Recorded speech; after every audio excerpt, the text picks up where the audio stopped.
Hi everyone, it's Tan Desi, your Labour parliamentary candidate for Slough, and in the lead up to the general election on the 4th of July, there's been a considerable amount of misleading information, often spread by those seeking to divide our diverse town. I want to make clear, I have never and would never vote against a ceasefire in Gaza.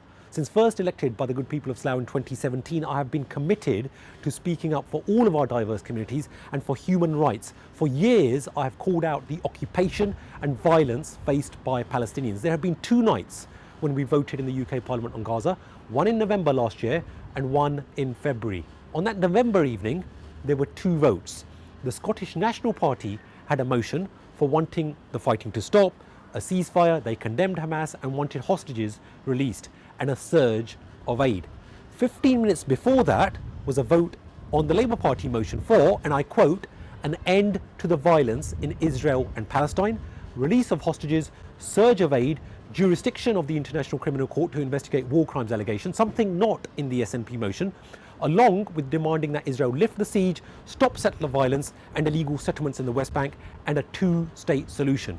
I voted for the motion that I felt was the strongest against the violence we have seen in Gaza, and that was the best position towards achieving peace. To anyone who felt disappointed in me that I didn't vote for a Scottish National Party motion, if voting for it could have even saved one life in Gaza, I would have done it in a heartbeat.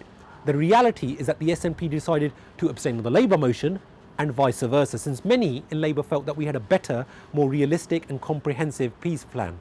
In any case, the Conservative government, which had a huge majority and was more closely aligned to Netanyahu, declared that they didn't agree with either motion and easily voted down both.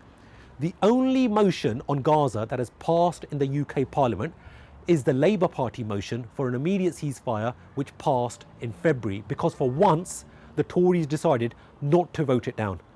We all know that the conditions in Gaza are desperate and intolerable. Please rest assured, I'll continue to be a strong voice for human rights, peace in the Middle East, recognition of Palestine, and a two-state solution.